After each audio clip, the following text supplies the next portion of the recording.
And I'm like training that chat GPT, that specific chat and chat GPT for the client so that it's getting familiar with it.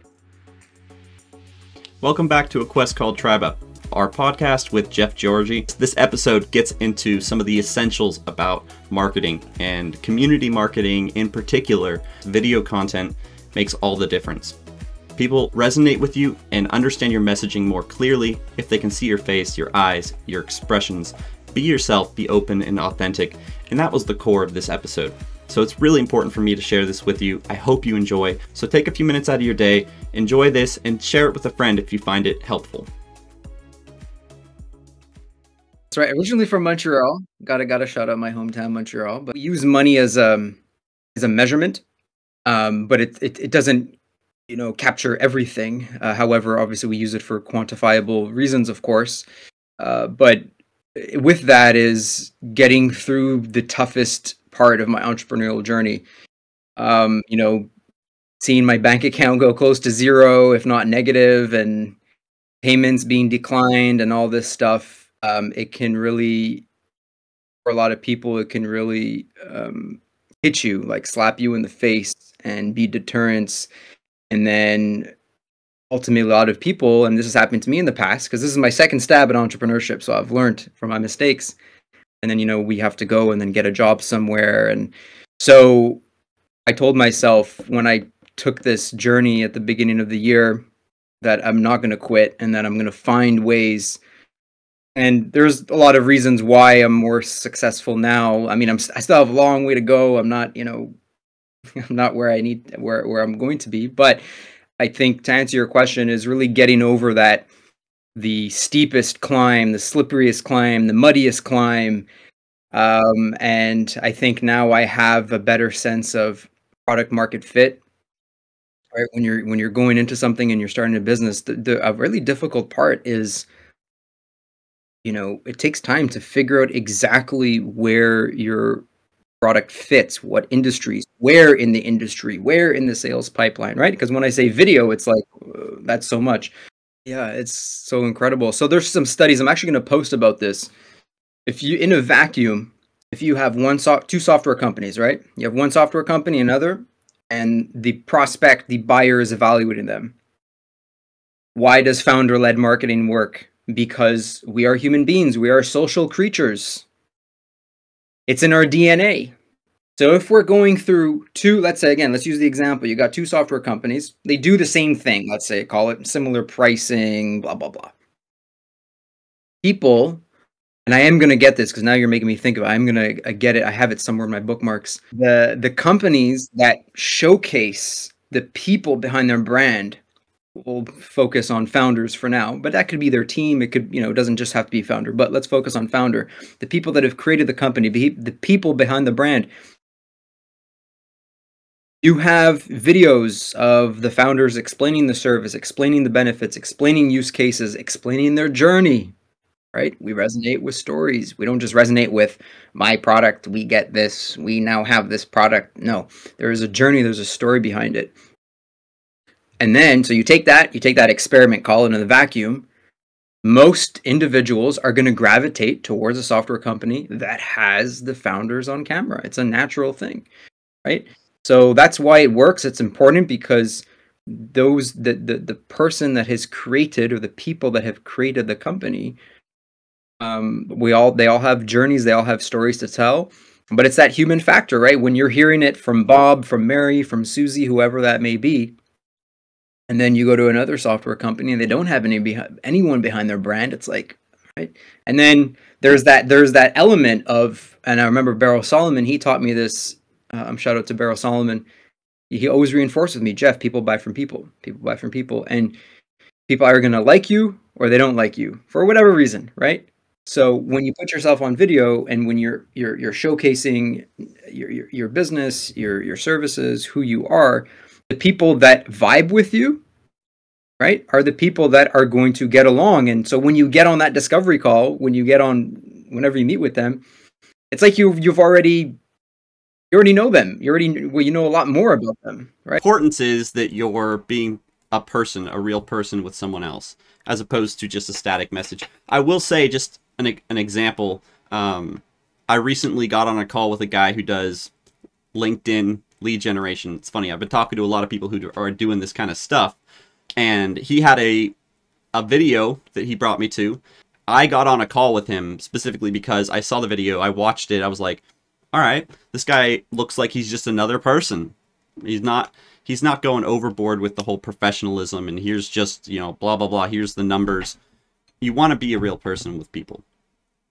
That's huge. Authenticity and connection are two of the biggest things in community-based marketing.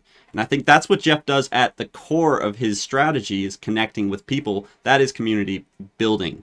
That is how you get people into the inner orbits, into engaging with your brand more and more, eventually building that traction. It takes so many touch points to make a high-ticket sale. You're going to be nurturing that lead for a while. You might as well skip a few days worth of back and forth texting and scheduling a meeting, right? And then you get on the meeting, you're like, oh, these guys don't even have any money. I don't like their project. I don't like the team. So what would be an example of founder-led marketing if people are still unsure of what that really means? Yeah, so essentially, you can think of, let's use an example of social media posting. So whether that's on LinkedIn, on TikTok, on Instagram, on YouTube Shorts. An example of founder-led marketing is interviewing, and here I'm also going to give you the process as well. Mm-hmm. You sit down with the founder of the company. Okay, so let's say there's two people, right?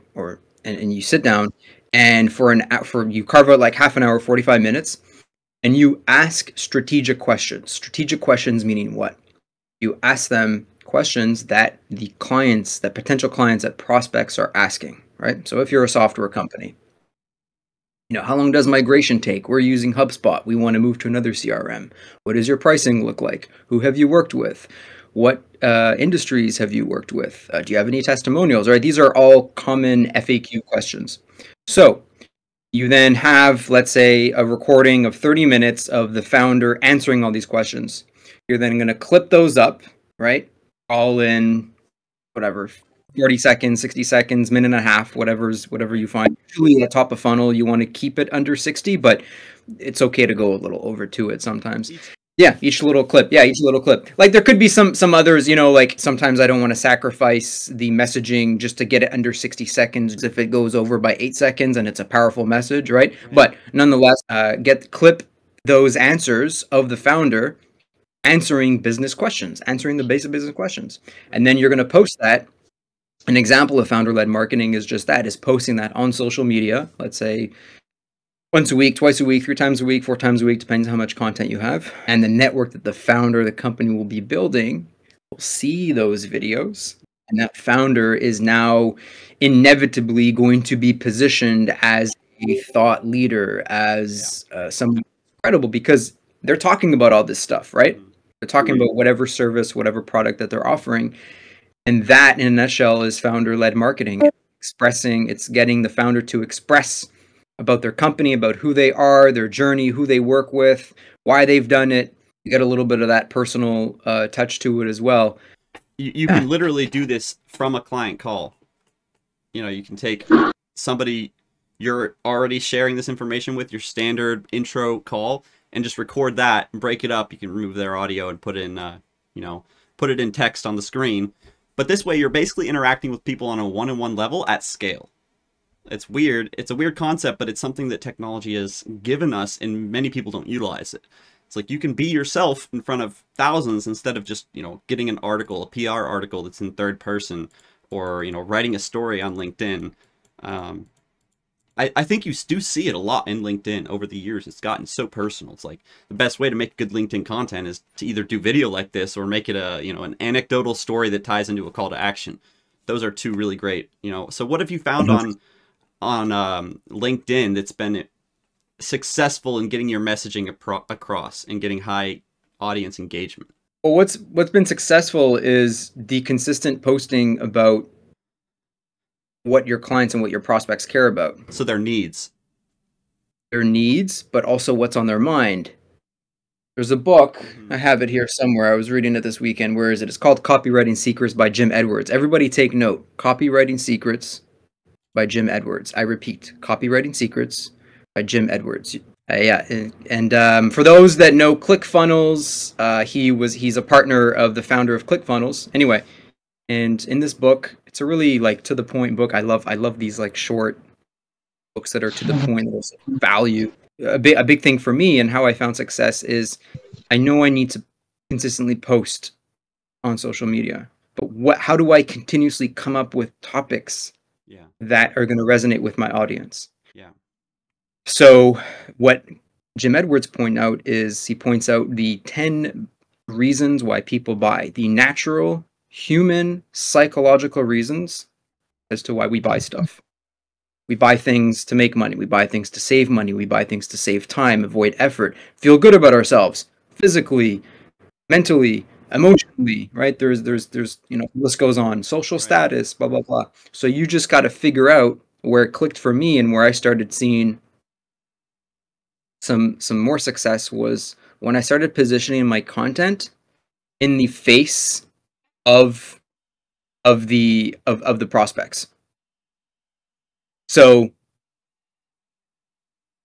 just talking about your journey and talking about you, it's not always enough. Like, people want to know, why should I invest money into this? Why should I invest my time into this? Why should I seriously look at this?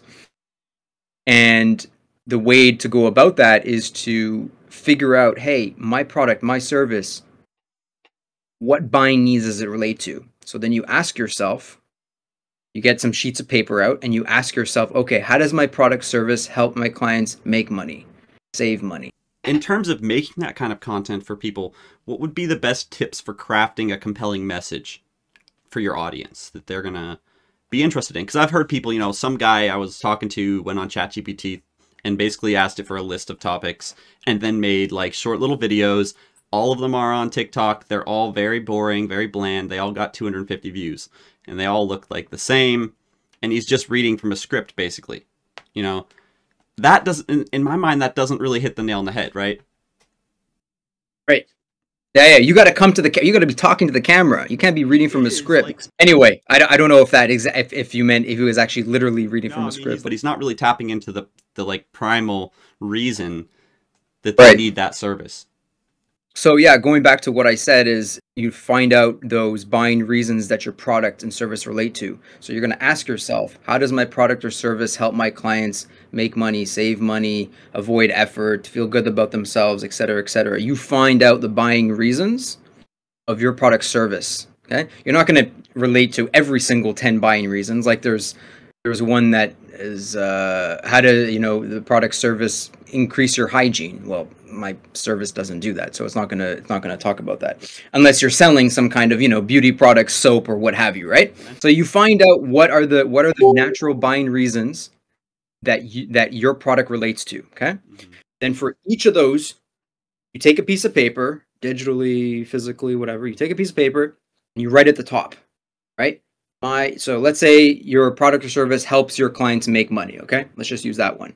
Now you ask yourself the question, how does it help my clients make money? And you come up with as many different answers as possible. And each of those answers are clips, are pieces of content. Right. So this sticks with people because these are what people care about, right? Yeah. They don't just want to hear you talk and yes, there is places to put your journey and to put personal stuff to put for sure. But at the end of the day, they want to know, why is it? And then in structuring your posts and structuring your copy is, the written, the video, the component that you put along with the social media post, in this case, written. And you want to relate that to like, so you can do this, so you can save time, so you can accomplish this, right? I offer video testimonials, right? So in my messaging, I'm going to say, hey, all you have to do is introduce me to your client and I take care of everything else. So you get to sit back, relax, and get 4, 5, 6, 8 video testimonial clients in your content strategy without having to spend time, without having to spend expensive video equipment, etc., etc. What it is that you're offering. So what is the impact? What is the benefit now for them? Is it saving time? Is it reduced stress? Is it whatever that is? What is the key outcome? And this is a shout out also that I've learned from Chris Doe. Yes. Sell the outcome, not the features. What is the end result? Because that's what people care about, right? Right. What is the end result? And for me, and for my, again, let's use the video testimonial as example.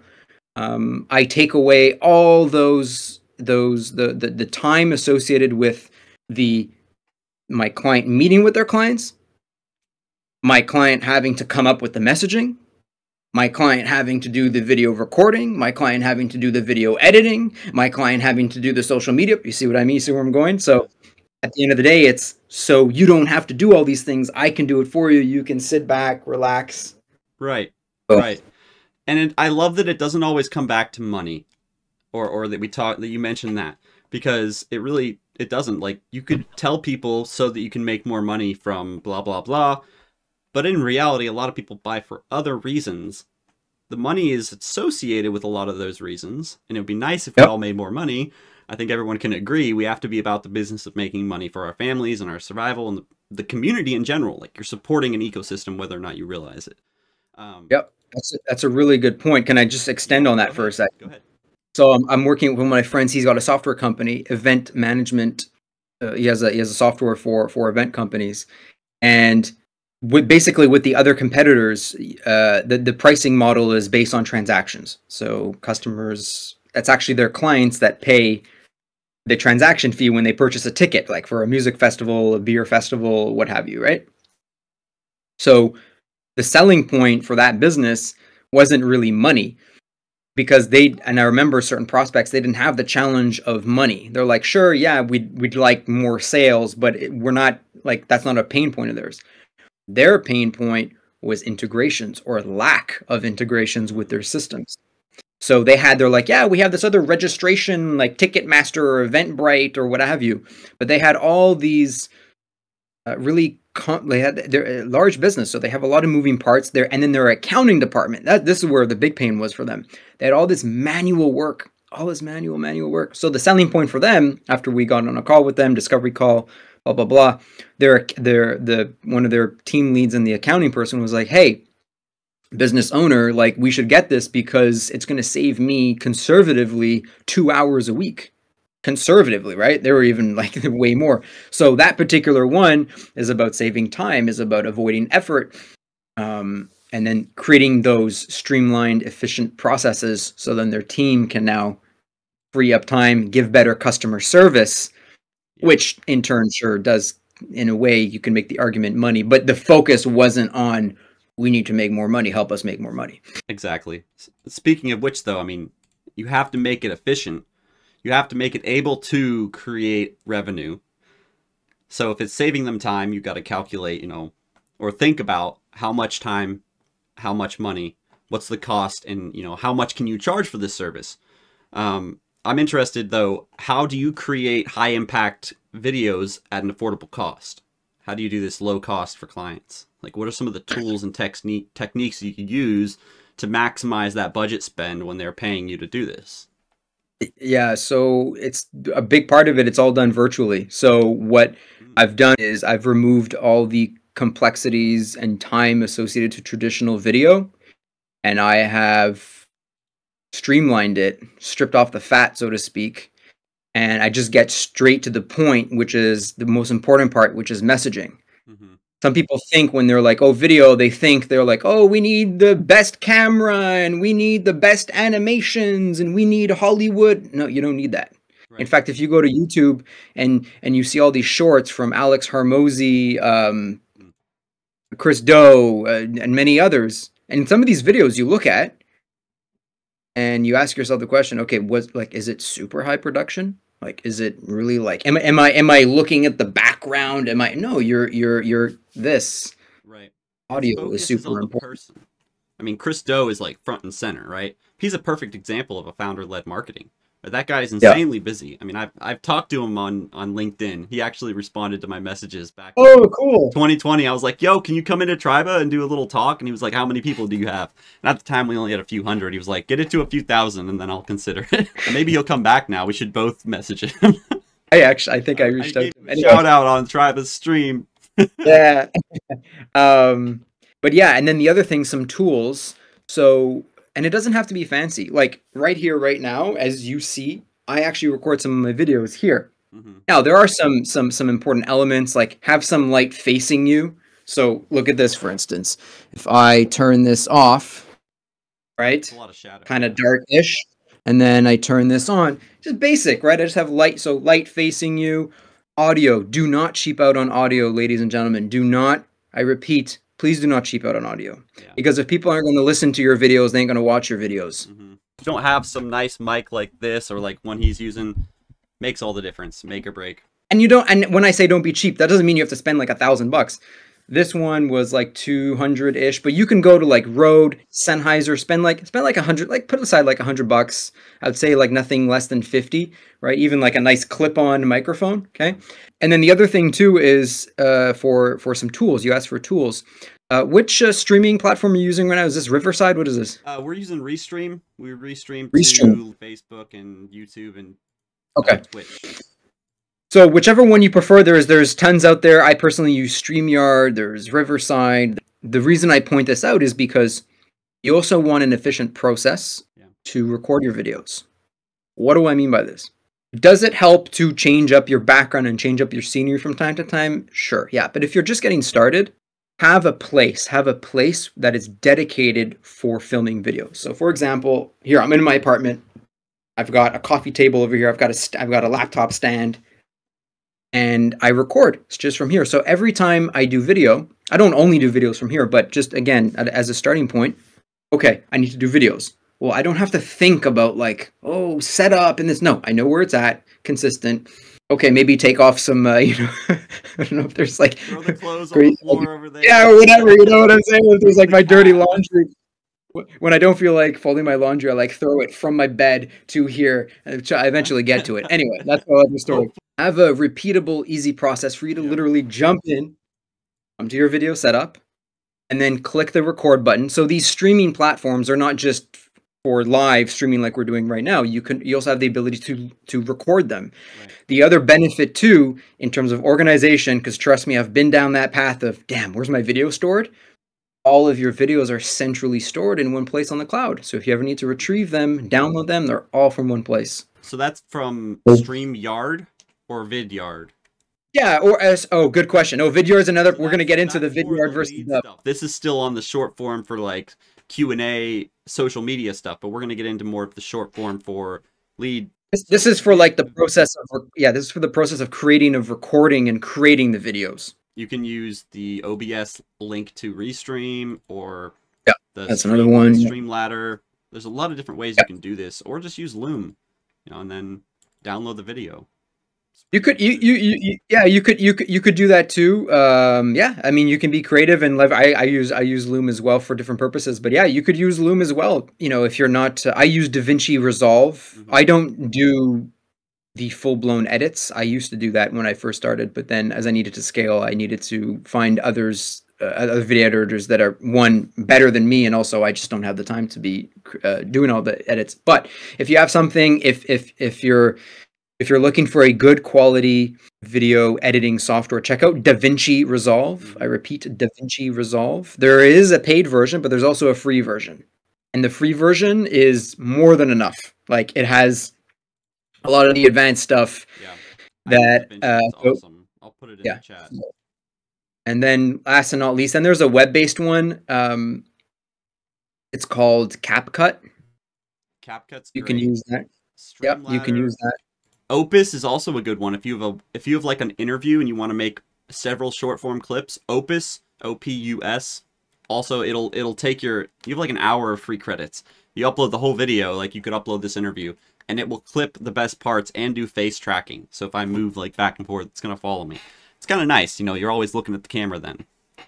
Yeah, I recently discovered that one actually. That's cool. It is a cool one. And then it can take care of like 80% of the editing. Then if you want, you can trim some different parts. Insane how these tools are like super powering our process, right? How often do you use AI assisted tools like that to create this content? Yeah, that's good. So AI, wow, what a powerful technology. I use it to minimize my research time. And I also get it to bring me ideas. And this is also a point I want to make too. I saw someone post about this last week, which really resonated with me.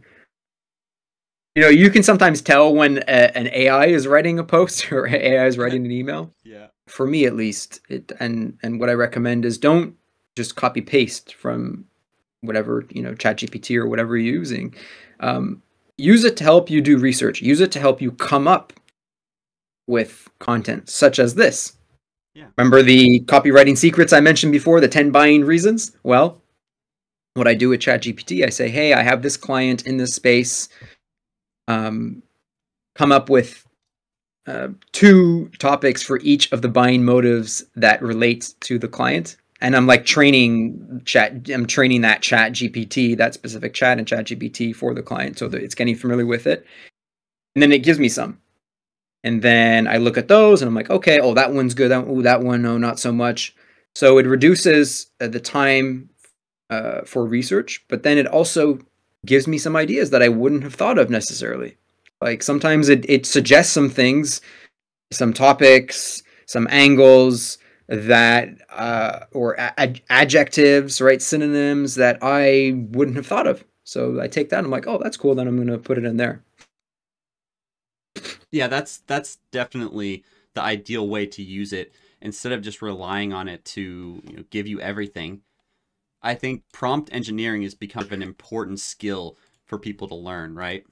Because it's basically, we were talking about this earlier, because a lot of people will hang out in tribe of co-working and we'll just sort of go back and forth on ideas we've had. And a lot of AI is discussed recently.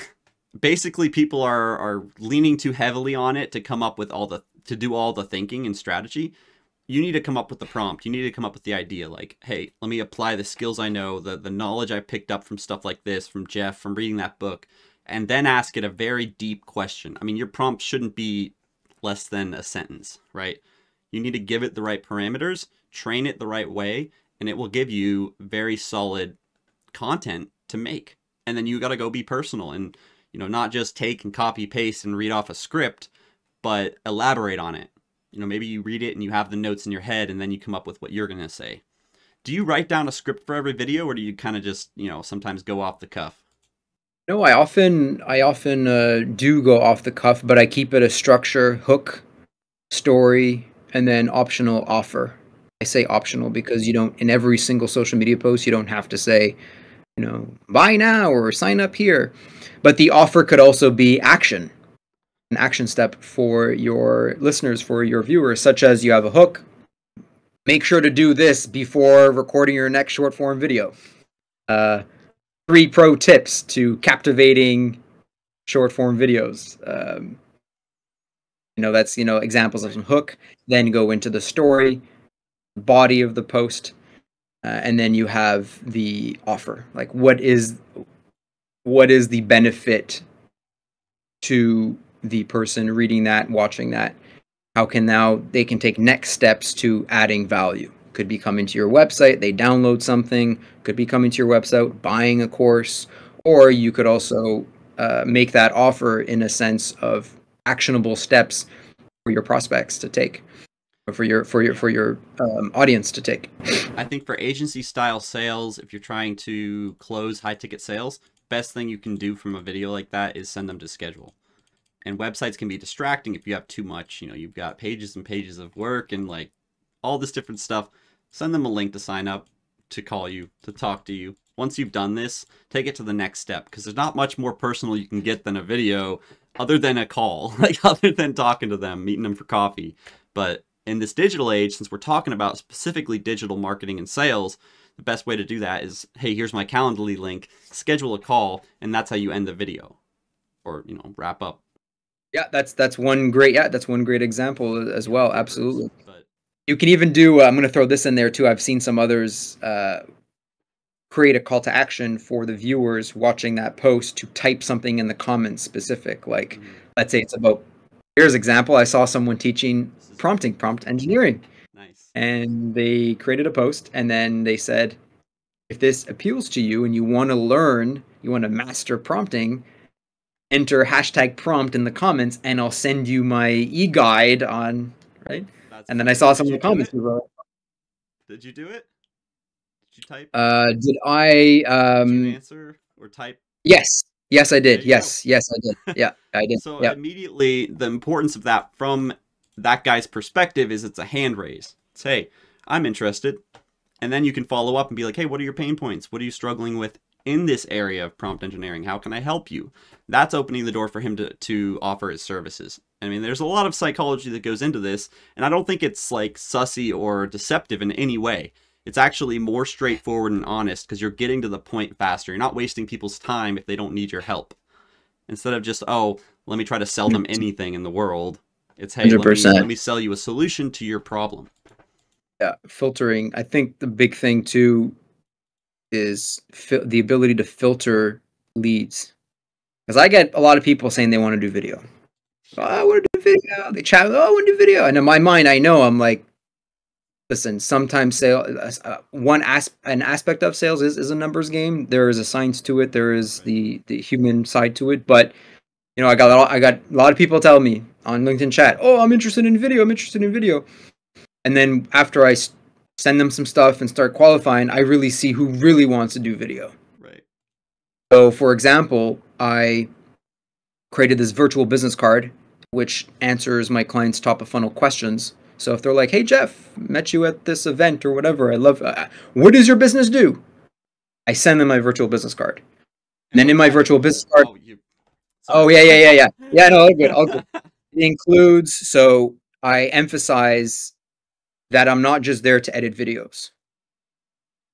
So I answer the question of what does my work do? So I say, hey, you know, like videos is the tool and the engine, short form videos is the tool and the engine that I leverage. However, what's more important and what comes before that is for me to understand your sales funnel, for me to understand your customer buying journey.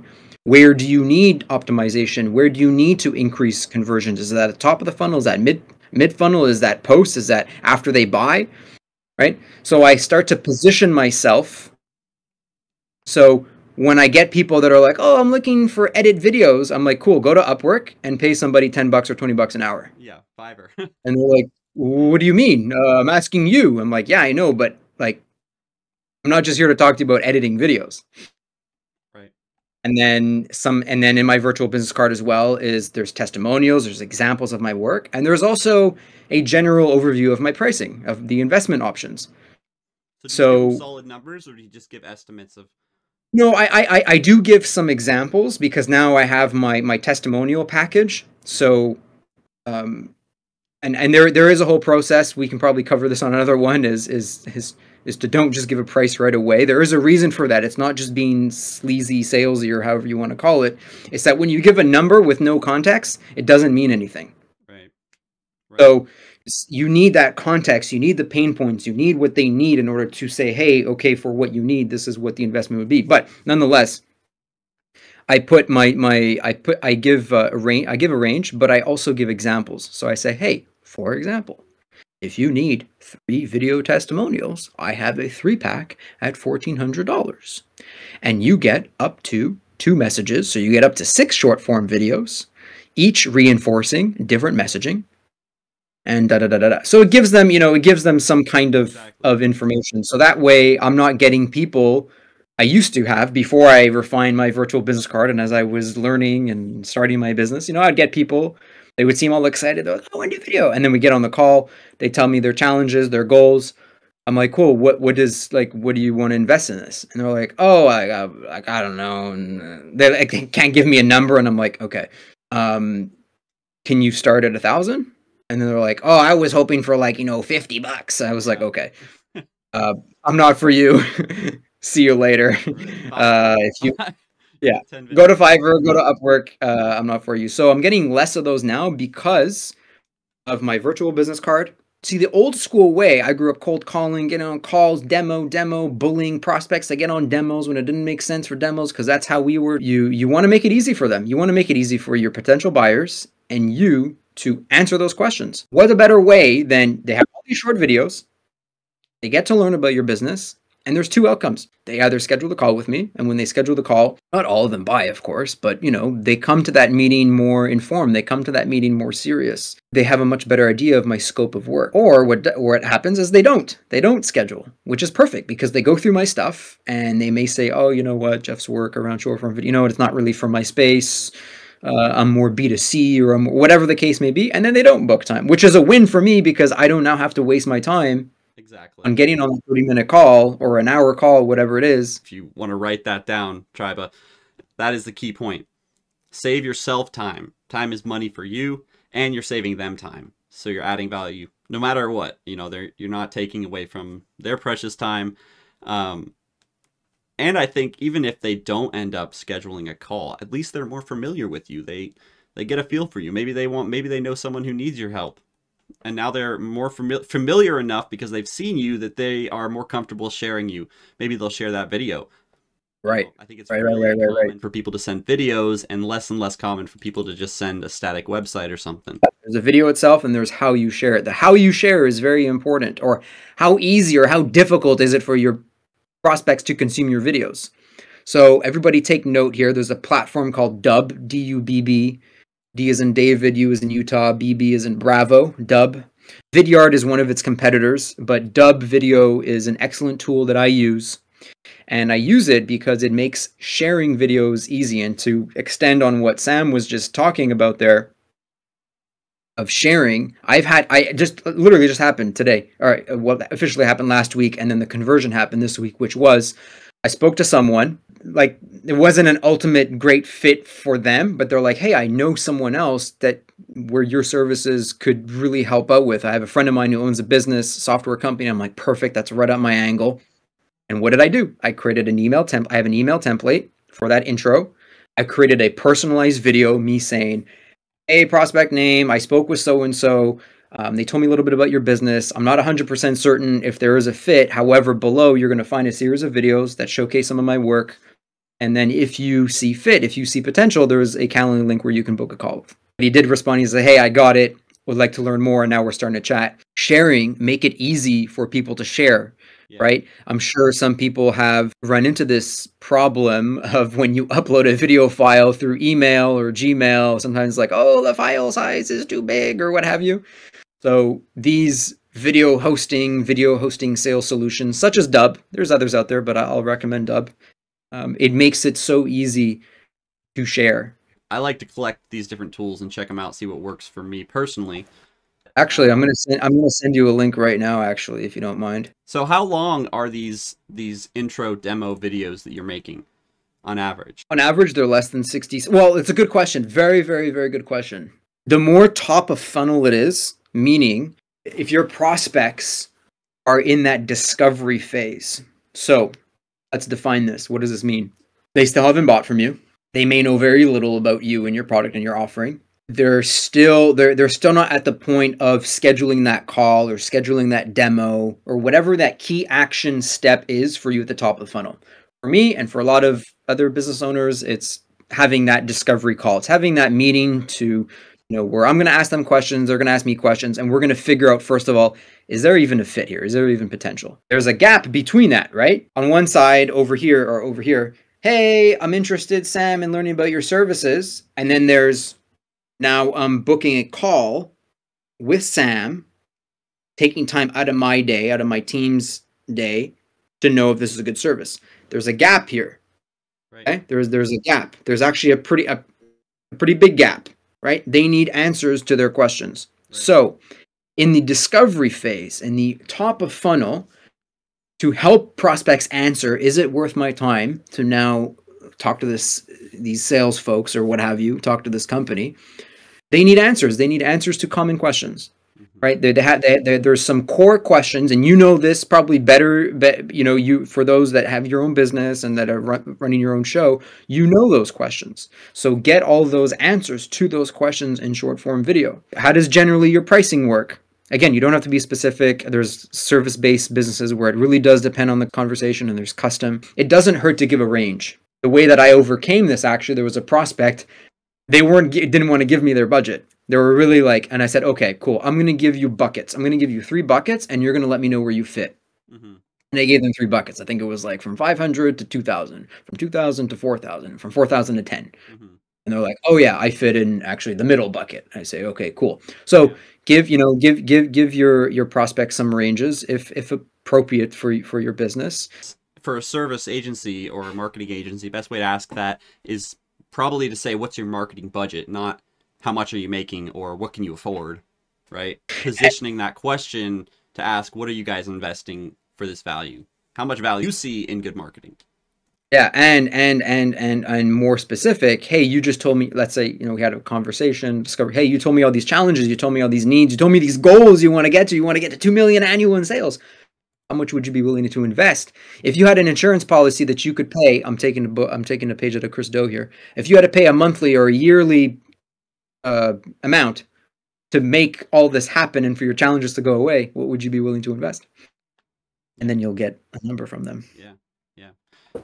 And it's interesting how low that number is sometimes. Oh, I have to get there. I can just grind to get there. I can keep just pushing my head forward. When a lot of times what they need is to transform the way that they're positioning themselves. Maybe they're using email marketing only, but they're not using any video. They're using static messaging all the time, and that's not working for their clients because they need to develop more of a relationship. Absolutely, man. Absolutely. Yeah. Well, this is awesome. I mean, real quick, why don't we touch on Vidyard and how you would use that for the process? Because what I'm assuming is this gets really messy really quick. If you have multiple different customer buckets and you've got the top of funnel video, you got that like after that top of funnel, and then you got the high end where you're meeting with them. There's probably, do you have this all mapped out? And I imagine it's got to be sorted somewhere in a Figma or something in your head. No, it's a really good question. So I just spoke to you about the virtual business card. And I position like that because that's like, who carries a business card? Or when you give someone a business card, what happens to it after? It goes in the recycling, it goes in the garbage, right?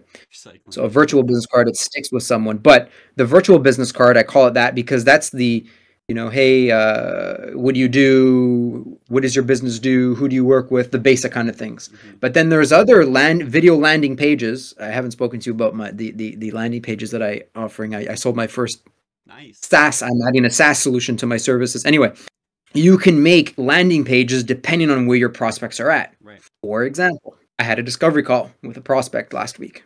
They're like, you know what? We really love your video testimonials. There's a bunch of stuff we want to do, but we'd like to start off there with you. We think there's a lot of value there. It's clear on your the value that you bring would save us a lot of time, blah, blah, blah. I'm like, great. And then I asked them, I said, typically at this point, I provide more information around the video testimonials, and then we schedule another call to then go through the details, answer anything, go through the agreement, blah, blah, blah. Mm-hmm. But between that call and reviewing the agreement / closing call, I sent to them a video landing page reinforcing and expressing more information about the video testimonials. And because they were more invested with me at this point, they already had a discovery call, they consumed my content before.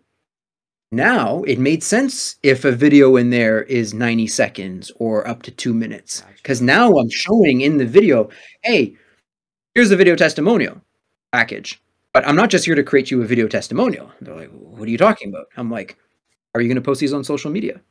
How, those, because they have these YouTube videos on their homepage, but it's not streamlined in the sense of like there's all the buttons and then sometimes the ad shows up. So I'm like, well, again, there's a video. How do you share the video? Right. So now they're seeing, even from the end of the discovery call to our closing call, they're like, holy shit, like this guy is like, he's going to help us optimize our website for video. He's going to help us social media. And then I also threw in something in there too. I'm like, hey, I'm sure you might get objections from your clients around video testimonials. They're like, oh yeah, good part. Yeah, sometimes when we bring it up, they're kind of like, I'm like, cool, I'll teach you.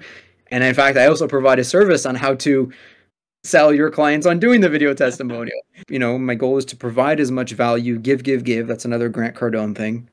Depending on where your prospect is in the funnel, right? You can have these video landing pages that talk either generically, hey, this is what I do, here's my pricing works, the testimonials, and then there's, okay, now they've confirmed with me budget, they confirm with me need, they confirm they want to move forward, now they just need more information. That's all what it is. It's conveniently providing your prospects with information so that they can make a decision. They can confidently make a decision and saying, okay, I've got enough information here, clear, this is great, Jeff, thank you, let's move forward. Now, Vidyard / Dub. So Vidyard and Dub are video tools. The link that I put in there, Dub, I have a link that you guys can also get a 30% discount. So, and by the way, if you guys want to learn more, like connect with me on LinkedIn, reach out to me. I'll be happy to share. Like, this is what I do. I share short form video use cases and benefits all day long. I live and breathe this stuff every single day. But the big reason why I chose Dub over Vidyard is because Vidyard has the you need 3 licenses minimum, and each license is $100 a month. So for a solopreneur, I mean, even if I could spend $300 on a video solution a month, it wouldn't make sense for me. I don't have 3 people. I only have it's me. Right. So Dub has that. Dub has they're much more. I really like this, and this is also a new breath of fresh air in the SaaS world. A lot of these companies, also like HubSpot, they have these great features, but you can only unlock them if you're like a team of 5 or 10, and you're like, but I'm not a team of 5 or 10 anyway. So that's why I chose Dub, and Dub makes it super easy that you can create these video landing pages. You can create a personalized video on the fly, right? So you can, after you have a meeting, you can say, hey, Sam, was great talking to you. All the information is below. I put everything below there for you. So let's say you're like, oh, I want to move forward. And great. Now I create a video landing page that has the agreement, and that also has the payment link. That's why I said saying video hosting doesn't do them justice, because it's not just a video hosting. In fact, I had another one of my clients, they started posting on LinkedIn. I'm like, cool, but the way that they were posting it, like it was just a video, then it would go to then it would go to Vimeo. Vimeo is what they're using. Yeah. It was just the video. Mm-hmm. There wasn't any call to action, there wasn't anything else. So then when I showed them Dub, they're like, oh my God, you're right. After they click on that video, now there's other options for them to learn or schedule a call with us, which you can't do right now with Vimeo. Again, I always stress, there's the video themselves, and then there's how are you sharing it. And if you're not sharing in a convenient way for them to advance your prospect along the sales funnel, they could be slipping through the cracks. Clear call to action. I think Loom also has like a button option. I'm not sure if you have to pay for it, but yeah, I'm definitely going to check out that Dubbed. I'll use your referral link. I think we're going to have to do a follow-up. We're going to have to do a second event. I think there's enough we need to cover, and I want to see this process played out. So what we'll do is we'll set up like a workshop, and we'll go through this process, show you guys how Dub is used, how you can set up streaming really easily, you can make this content. And then if you want help with this process for your leads, go hit up Jeff on LinkedIn. I just posted his LinkedIn. I think B also posted it in here. Go hit him up, connect with him, share some of his stuff on LinkedIn so that he'll come back, so that he'll remember this occasion that he was in Triba. But Jeff, thank you so much for joining us. This has been extremely insightful, man. I'm so happy. And then we can kick up the insightfulness another notch, so we can get on the next one from attendees. We'll actually ask them about their business, what they're working on, and what specific topics, subjects, videos they can make for their landing pages. Yeah, perfect. Yeah, we'll do that. I wanted to do more of a demo today, but I think there was enough we had to talk about just to set the groundwork so that you guys can come back next time and you can show us what you've been trying with Dub. We'll give you feedback, and we'll show you, how our process works, how Jeff's process works. Any questions from the audience, though, before we wrap up here? We got like 2 minutes left before 1 o'clock. I try to keep these running on a nice time cadence. But if you guys have questions, drop them in chat, or you can unmute at this time and ask them. Should I just record myself scrubbing my kitchen floor? Samantha said, I'm excited to put this info to use. The mastermind came at a good time for me. Hey, that's awesome. Yeah. Sunny said, thank you so much, Jeff. And thank you guys all for coming, too. We got Sunny, Ryan, Dekunj, Jose from Meta, Emma, Queen Bee of Gold Leaf Media, Samantha from the Digital Media Specialist, and Jeff, of course. Go to tribit.gg if you want to join us, and look up Jeff Giorgi, Giorgi on LinkedIn. I dropped his link everywhere. It should be hard to not find it. And you can check out all his virtual calling card. Do you want to drop that? Like, is there a link that you want to just drop for an example of a virtual calling card? I can, yes, I can indeed. Yeah, here, I'll send you, I'm updating this because I've collected more questions from my target market, but I'll put this in for now. Yeah, no problem. And this actually shows the virtual business card in action. So that shows what the so that will answer the question, what is a virtual business card? How does it work? How can I use it? And it's always a work in progress, folks. Like I want to leave this too with videos and short form videos, your video landing pages. Like it's a work in progress. Nothing's set in stone, right? One video that you make today can be tweaked and updated at a later date. The most important thing is, though, to get started. It doesn't have to be anything super crazy fancy. focus on the messaging, focus on you. And then later on, if you want to get crazy animations and all that stuff, fine. But just put yourself on camera. One of my leads from one stage. Sounds very natural. He's got an example of one email and a video he got on. He's got his information. He's got exactly what he does, short form video, LinkedIn, book a call. It's very clear, and it did pop up and asked me to schedule a call. So I think this is perfect. I'm going to check out Dubbed, man. This is awesome. Yeah, yeah, and then there's all. Then you can even like make tweaks to it, like the page. Yeah, and then next time I'll talk to you about my more polished landing pages because I discovered another problem, and where there are problems lies opportunities. Another problem that my clients are having when it comes to video and websites. So perfect. I'll talk about that next time. Come back next time, guys. We'll be putting that event up, so make sure you have turned on the notifications for announcements. Just double check that the Tribe announcements are turned on for mentions so that you can get a little ping when we actually are doing stuff. We do a lot of work in here every day. We're always working in the Tribe channels. It's free co-working area. We also make a lot of short form content using the same kind of strategy, answering questions, solving problems on Wednesdays at 12 o'clock Eastern time. So you can stop in for a free workshop then too. Thank you all for joining us. Jeff, thank you so much, man. And we will catch you all next time on the Tribe channel. We hope you guys join Tribe and experience the power of community and building your business together with all the incredible minds in Tribe. If you're interested, get the Tribe Gold. You will get a time to ask questions to experts in our community every month, as well as access to our tools, resources, and verified partners, including website development, hosting, design, social media content, and community marketing. We thank you for your support of Tribe and hope you enjoy.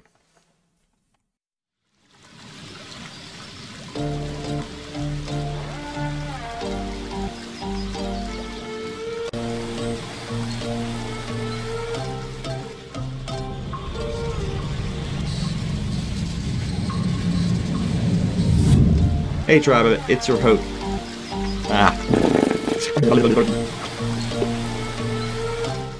I was just editing this episode. As you can see here, I have a little intro. I've got a little intro section. We've